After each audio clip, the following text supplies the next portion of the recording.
Hi, Ignas. Welcome to Builder's Mind podcast. Hey man, how's it going? Going well. Great to have you here, and thanks a lot for your time. So, I would love to start with a very lazy or easy question: is that we have heard of stable coins for some years now, but still maybe there are people that they don't know what a stable coin is. So, can you just please walk us through the definition of what stable coin is? Absolutely. So stablecoin is just imagine a dollar in a cloud. So stablecoin fundamentally is a dollar or like currency that's pegged one to particular currency. In this case, like US dollar, meaning that there's a entity that has an obligation to peg those assets that they have one with the current balance. They're like fully audited in some cases and fully regulated. Therefore, the security is completely maintained. And yeah, this is probably one of the biggest breakthroughs in the history of the finance in the last 50 to 100 years. And yeah, we're living through this shift. So super excited. That's great. So, if I'm right, it has the technology of crypto, but also it has the plus of having an actual value backing it. Absolutely.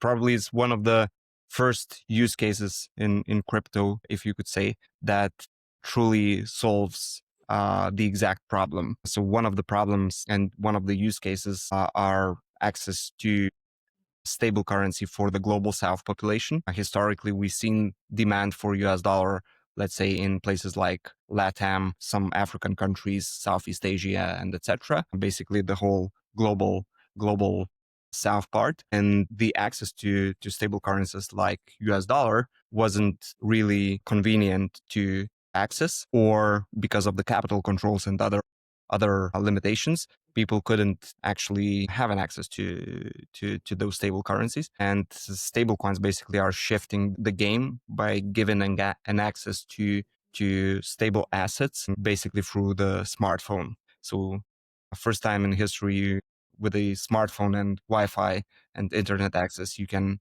access the global cloud of dollars, which is super exciting. And another use case is, of course, cross-border payments. So I just try to send $10,000 from the US to India, and you'll face multiple frictions across the way, from like certain amount of money you need to spend, and you can send, price, timing, and etc. And basically, stablecoins are also flipping the script by giving the super fast, super cheap way to send money. But the biggest, like with Rizon especially, the biggest change comes from sending the currency itself. So for example, if you now want to send via traditional rails like $10,000 to India to, let's say, your mom would get rupees worth $10,000. Rizon, for example, you send dollars and you get dollars. So this Okay. shift of getting dollars and accessing the stable economy, a global economy is very powerful and strong. That's That's super interesting, and I wait to get the access as well soon. So, before diving too much into Ryzen, I have seen your background is here with me. So, the LinkedIn page. So you have done a lot of crazy things. I can see you had your exit with a scooter startup. Then you work with Kilo Health and other startups. So can you walk us through your personal journey of the exits, the startups, and how did you also end up in the startup world at all? Yeah, so probably I was very lucky. I would say that I was introduced with startup ecosystem in early days. I've launched my very first startup when I was still studying in university. So it was like kind of a naive start for me to get to know basically everything. At that time, I didn't know anything about business. I was just super curious and wanted to learn as much things as possible in my 20s. So long story short, 4 years later, I sold that company to one Swiss company. And from that moment, I was just completely hooked on the whole idea of building new ventures, trying to scale massively different products that solve different problems. I've been building in variety of different verticals, but always for consumer. So consumer is my kind of passion and thing. I love the dynamics of building consumer products, from everything like funnels, product, growth, scale, and all the stages are equally interesting and equally challenging. And velocity building consumer is very exciting. So that's probably something that brings me up every morning, and I love it. So yeah. Yeah. It's super exciting, fun, but also painful at sometimes. So just so Try building bit. yeah, like I mean, like both of them, like they have the Exactly. painfulness of it, but so like you did mobility, then like you did health, and now stablecoins. So why or how did you come to the stablecoin space? Like the idea of like Rizon. Yeah. So by the end of last year, I got up in crazy situation where my fiat kind of businesses were bleeding, or like were kind of flat without like big asymmetry, and my crypto portfolio was doing good. I've been building in crypto since 2020, when together with my co-founders we launched a data analytics platform, which was on-chain analytics platform. So basically we scraped key social platforms for Web3 and correlated those with social sentiment, with the markets volumes and prices. So I've got touched crypto a bit. And since my crypto portfolio was doing quite good by the end of last year, I started to look for ways to spend my crypto, like properly, like legally and etc.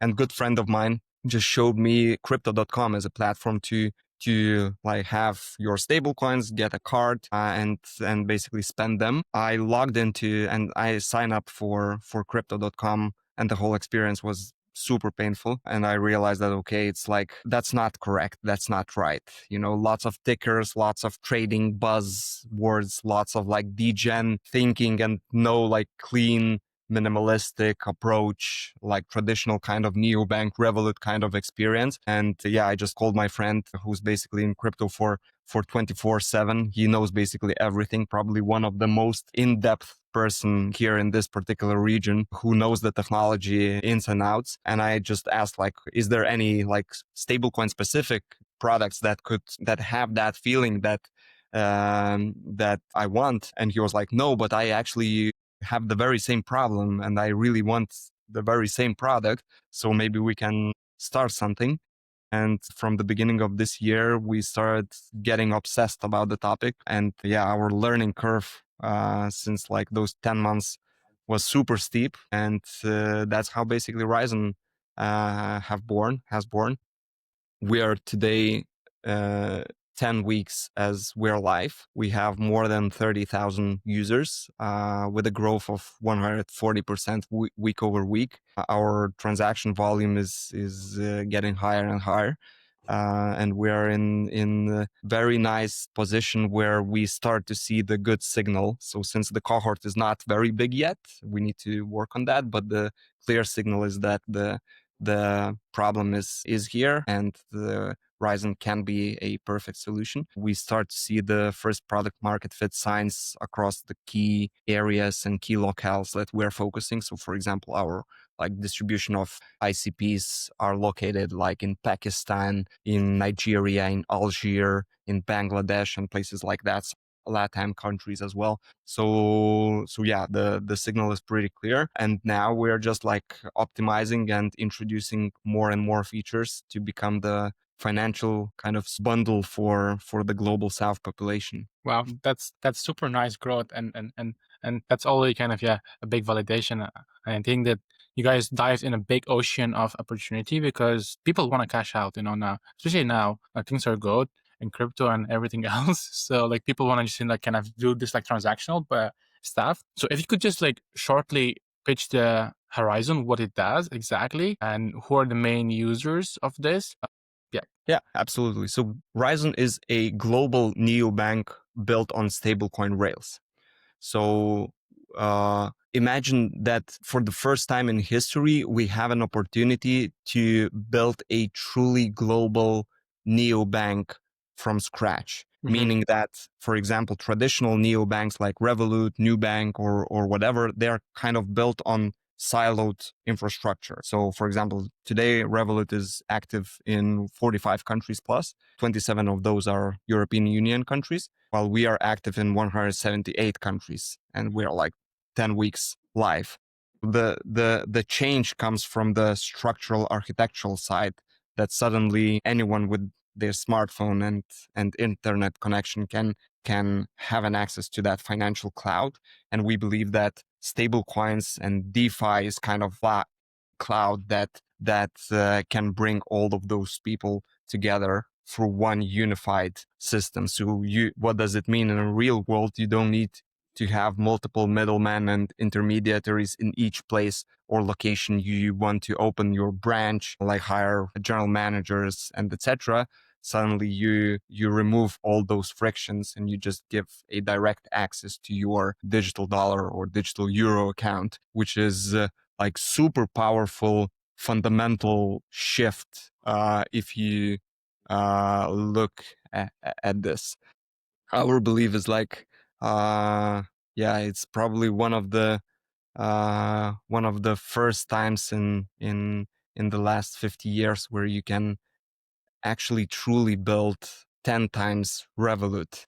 And that's basically what we're building, and that's what we truly believe we can achieve. Wow, I'm just so jealous. Yeah, opportunities like crazy. We're like, to be very honest, we are like hooked on this topic completely. And more we dig and more we build, more doors are open. So, for example, today Rizon is very simple product. It's like spend your stable coins with your virtual Visa card. So you log into your app, get your virtual Visa card, and you can suddenly spend your stable coins easily and send your stable coins also easily. Imagine like Revolut in early days. You just sync your contact book, pick up your contacts that are like automatically, if your contacts are in Rizon, you will automatically see them inside and you can just send your stable coins with a single click without noise, without anything. So that's super powerful. But the big like next wave hides in the financial suite of products. So just imagine like with Rizon 1.0, you gave an access to stable currency to all the global south population, basically. That's like super powerful message, because in those countries that inflation is massive and access to dollars were non-existent for some years, you suddenly give them an access to their dollar account. Suddenly they can spend their dollars easily. They can save in stable currency, not their like local currency, and etc. But that's the step number one. Step number two is just imagine suddenly with an access to stable currency, you can give them an access to, for example, investing, or like investing into tokenized stocks. That's actually the next feature we are going to introduce in the next couple of weeks. It's already under development. So suddenly like that global south population not only will have access to the dollar, but also will have the access to investing into tokenized stocks.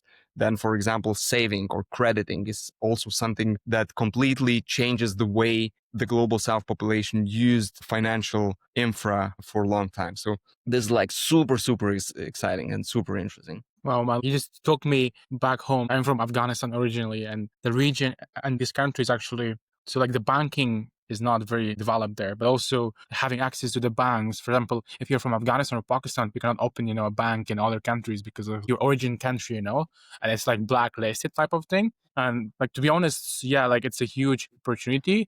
Just like, I just like went back in those days and then kind of remembering the whole thing. And it's like such a huge market. And people just need access, to be honest, because they need it so much.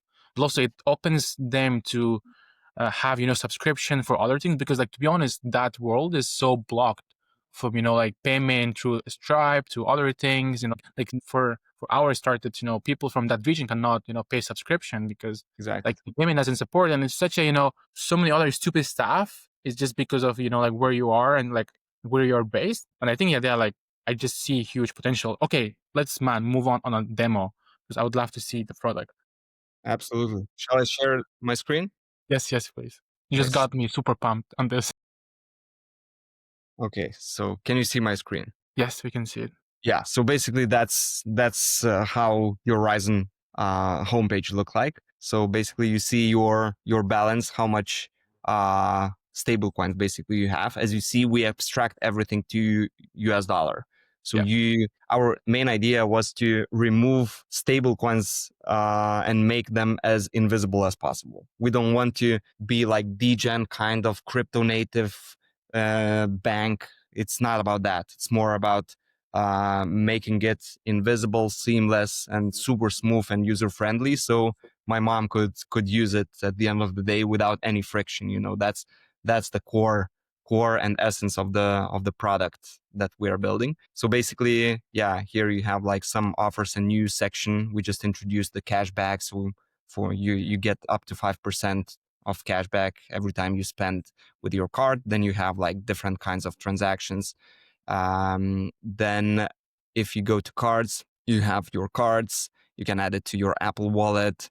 You can get new card. For now, it's like only virtual card, but physical is in a wait list. We are gonna introduce them very soon, so you'll be able to get your plastic or metal cards as well, which is super convenient for also for global south population, especially if you want to withdraw money like to local currency, you suddenly can do that. So our kind of motto inside is that you won't need off ramper anymore, because Rizon basically covers everything.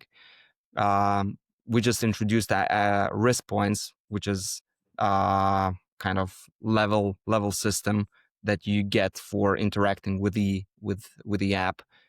Currently, as you see, I'm in silver level. You have gold, emerald, diamond, and with that, different perks unlock traditionally as like on other neobanks as well as Revolut. So this is kind of an incentive mechanism that we are trying to give more incentives to the users to spend. As you see, you'll be able to redeem your points across different kinds of partners that we have, and etc. Then, like as I mentioned, product is very simple now. You just need to top up your stablecoin balance. Currently, since we are focusing more on people who are like having stablecoins currently, this is like lowest hanging fruit of the user. Therefore, top up is kind of crypto native, I would say, because you just need to select different network, select either you want to deposit USDC or USDT, and then just like copy the address and send it from your, let's say, centralized exchange or other wallet. But in the near future, we'll have different options of on rampers as well. So it will be easier for non-crypto native people to get into the Rizon and start saving, spending, investing your dollars. Then you have Send, since it's like a desktop sharing app. I have only 2 contacts, as you see. So, for example, I just can select Lurinas, select amount which I want to send. As I see, like I have $67 in USDC coin, and it's mostly in the base network. So I can just like press and send it completely free with when basically one single interaction. So this is also super convenient if you want just to quickly navigate with your friends. Let's say I just went with Lurinas for a cup of coffee, and I just can like simply send him $1 easily. So yeah, that's, and basically the last is withdraw. If I suddenly want to don't want to have money inside my Rizon, I can just send it to any of the wallet I have. So yeah, this is like very simple, our first version of the product. As I mentioned, in the next couple of weeks, we're introducing investing, which is going to be very exciting. And the next roadmap is built on saving, yielding, and crediting, which are the key categories. So basically, we want to fulfill the whole financial suite and be like one-stop shop of those key categories. So that's basically Rizon. That's amazing, man. That's amazing. Thanks a lot for the demo. Great. So, okay, 10 weeks in the launch and you already have 30K users. So how did you plan the launch? And also, what are your little secrets of getting so far? Yeah, so actually go to market and distribution is kind of our our secret sauce and edge, because we've been working together with my team, and Mata specifically, our CMO, was also working with Kilo Health guys. Kilo Health, if you don't know, is like bootstrap business from 0 to 250 mil ARR. We've co-founded multiple products together with Matas at Kilo Health, so we know how the whole playbook is working. So we have that in-house experience. And actually, that was one of the key decisions when we decided that, okay, we will invest in Rizon, because currently Rizon is bootstrap business. So we are bootstrapping this from our own capital. So it was like kind of very like important decision to make. So we found a very clear gap in the market that the majority of the competitors that are currently working in the space don't have that particular marketing approach. And we just decided that, okay, with certain strategy in place and with an execution of our playbook, we can become one of the first players in the market in pretty short period of time with low capital and expenses also. So that's basically what we achieved. Like since the launch, our domain rating, for example, increased 2000%. And we are basically catching up the major competitors. And in the next 60 to 90 days, we will probably be one of the first across key search engines on the keywords like stablecoin neobank, stablecoin app, and etc.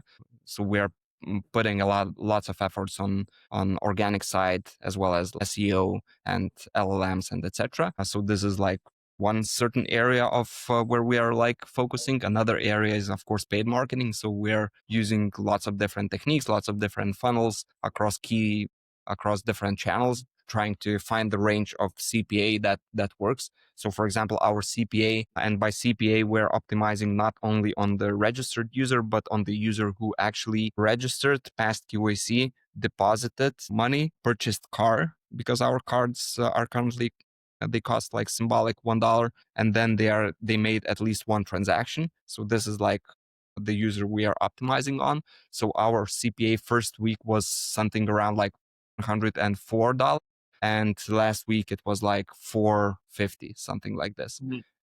Current ongoing week it's like 270, something like this. So as you see, like the CPA dramatically drops down, and our kind of strategy works out here. And also just kind of out of curiosity, so like which platforms are like working well in terms of like ads? Meta, Google, what exactly works? Multiple platforms work for us. I cannot specify like completely, just because of like, you know, the race is on, so it's not like very wise for me to share all the details, but there are multiple ones. Like our key idea was, the way we work in general is that like we, instead of coming with different kinds of hypotheses on the table and like thinking about like different kinds of strategies, we're just placing multiple of USPs for specific ICPs in different locales, and we are pushing those to the market and optimizing on the conversion rate. So for example, we have multiple funnels, from like best stablecoin neobank to like best way to send your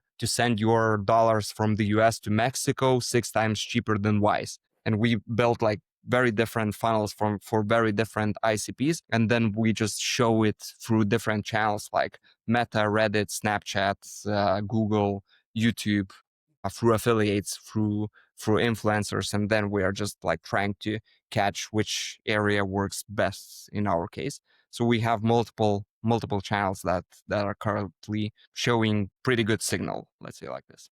Okay, that's interesting.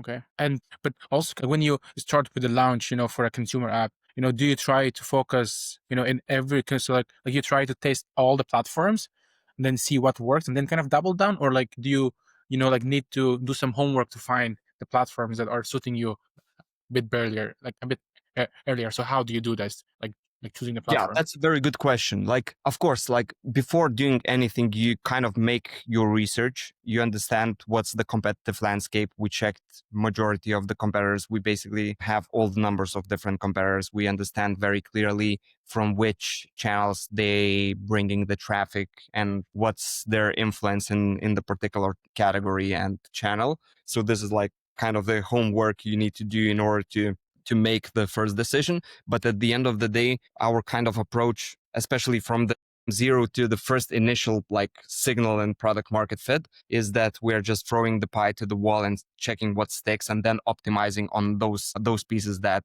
stick, because it's like probably easiest way to not overspend. And since we're all a hands-on team, it's very nice for us to walk through the whole process, because even though your like competitors are bringing traffic, let's say from Facebook, and they have like particular USP that they're pushing at that particular platform, even though it's working for them, it's not necessarily the true that is going to work for you as well, because you have like very different brand, very different tone of voice. Your USP can change and be slightly different, and etc. etc. So I usually try to optimize on our data and not like specifically look at the other competitive landscape data, even though of course you must know your competitors super well. So we are like checking them pretty closely, and we basically know every single move they do, which is also very important. But we have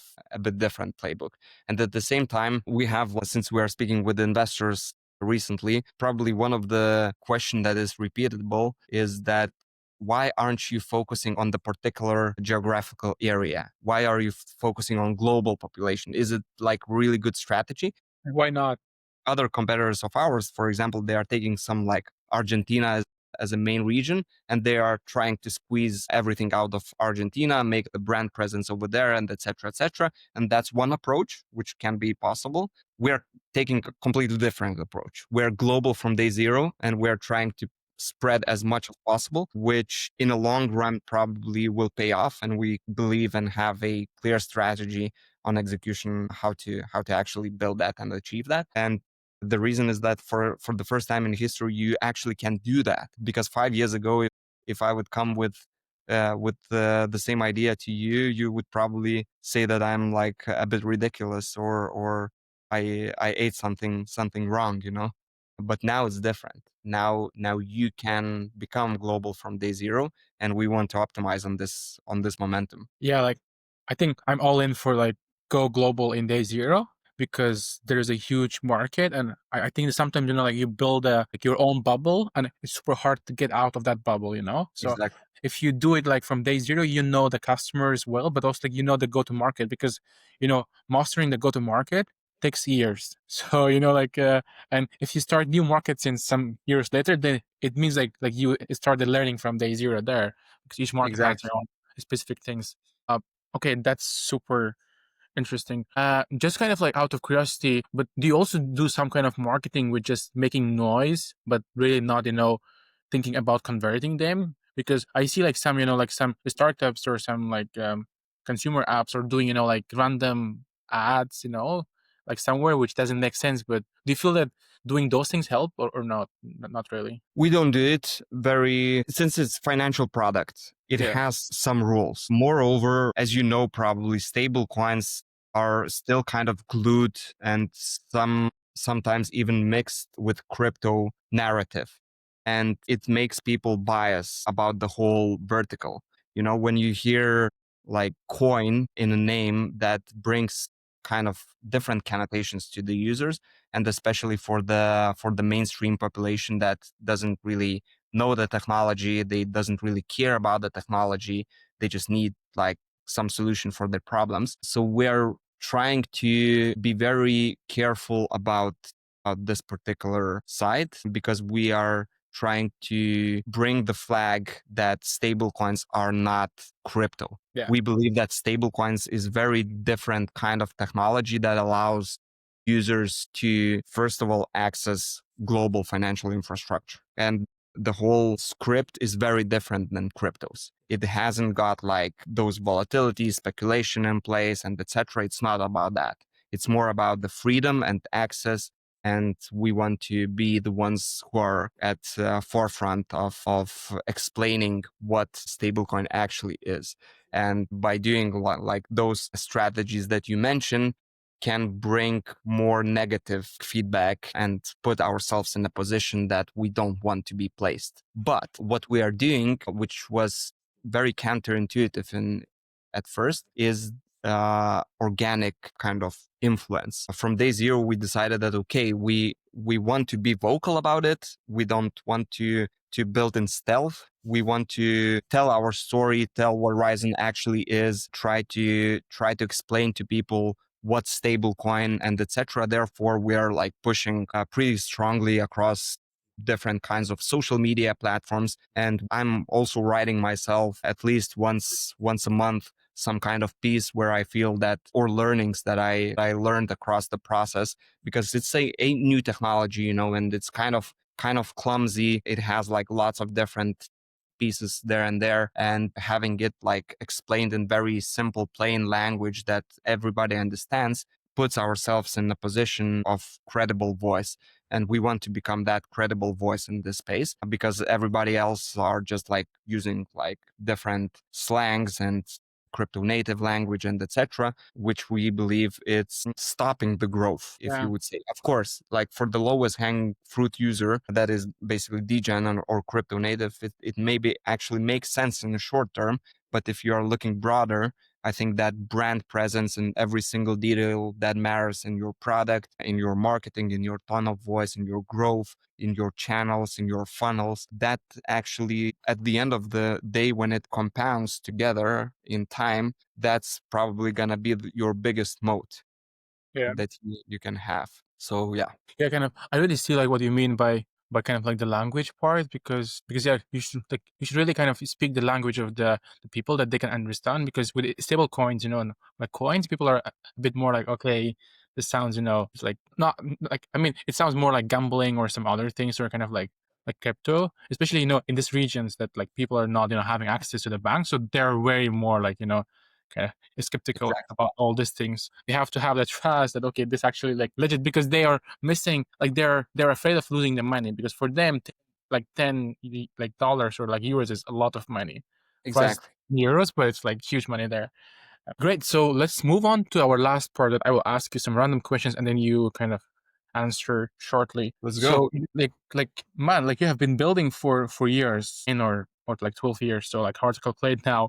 Is that what are some of your toughest learnings of building so far? That's a good question. I think every single venture has its own weight. There's never like smooth ride.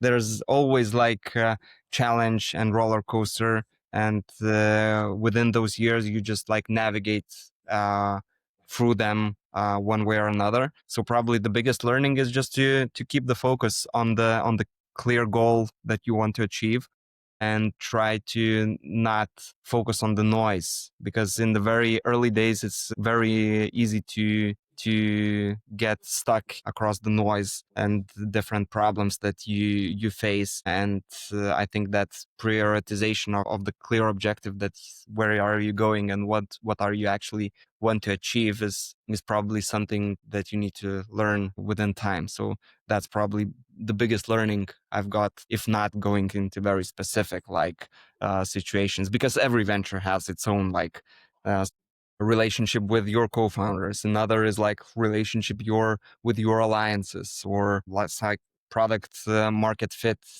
problems and issues, capital issues, that you suddenly cannot like have a capital to scale it up, even though the product market fit is here, and etc etc etc. So these are the problems that are like natural probably to the startup building. And to be honest, I love it. It's like game rules that you just take for granted, and you're playing those. Yeah, yeah. That that's true. But also kind of just like, like being in the investor side, and now, like more on the founder side myself. And by no means, I'm yet in that, stage to comment that or call myself entrepreneur, but I see that it's really painful. And once you're in, you're all in, and like you just like you lose focus in other things like social life, friends and everything else. Even, like sometimes you just lose your sleep, or just like you're just too focused on like building. So just like my question is that how do you normalize your life while building a startup? Actually, you mentioned sleep. So sleep is one of the most important priorities in my life. I never give up sleep. So sleep is like 100%, at least like 7 hours, but the average is probably 8, 10, 8, 20. So this is the most important part. Uh, if I'm starting something new, I got obsessed like very easily, and nothing else matters. So Yeah. for the last 10 months, I'm just all in about stablecoins, and nothing else matters. So I have like two kids at home that are fantastic. So it's like either office and then home and kids and playing with my kids and being with my wife. Everything else is like noise, and I don't care about it. So I Yeah. have a fantastic wife and spouse that is like super supportive. That she is basically my other co-founder at home that supports me with everything I'm doing. And she is very uh, on the path and objective that we as a family want to achieve as well. So this helps a lot. So I have that perfect balance, I think. And that social life you mentioned, yeah, it's probably the price you are paying, but at the same time, I don't feel that I'm losing something. I'm just like Yeah. building is way more important final station that I want to arrive. Yeah, everything else is like just a noise. I don't know. At this period of life, I don't know what's Yeah. gonna happen in the next 10 years or 20 years. But for now, probably I feel happiest when I build together with brilliant people and we can achieve small wins every single week. So this feeling is worth everything, I think. Yeah. Yeah. Yeah. I truly agree with that. So, but so like you mentioned about your final destination. If it's not too personal, like, can you share like what's your final destination for yourself with building, and like what's the personal motivation or driver for you? I think that's a good question. We've been discussing with my co-founder as well about this question, like what's our end goal, and probably since it's more and more clear that we love the game rules more than a prize. Of course, prize is very important and it gives you like certain motivation in place. It puts you in a position where you can do more things, broader things, bigger things, and etc. And of course, we want that. But at the end of the day, probably in the next 40 years, if we'll speak again, probably I believe it will be very same, very different, but at the same very same, because it's more about the game and love playing that game rather than arriving into some kind of destination. It's kind of like a bit more like personal like question here, because I'm just like super curious about it. Is that because like it seems that like you were successful so far. So like did you hit the success where it gave you more confidence and it taught you that, man, Ignas, you have made it. Now it's not about the money, like numbers. It's more about that you love it. So kind of like, did you had this moment or really not yet? Not yet. Not yet. I would say that I'm not in a financial situation where I could feel I'm arrived. Okay. So this is probably like pragmatically thinking and pragmatically speaking, I still need to achieve that financial freedom, if you would say. But yeah, it's not about the capital. It's not about the Mhm. money. It's more about like playing playing the game, Okay. having relationship, building with brilliant people. That's probably the case. And of course, you get that motivation and inspiration out of those small wins that you have across the process. For me, it's like probably building together with founders that you trust is something very powerful as well. Because if you're on the same page, if you find people who are on the same page as you, and they believe in the same values as you, it's probably one of the most powerful things you can have in your daily routine, because you don't feel that you are wasting your time. Every time it matters, every day it matters. Exactly.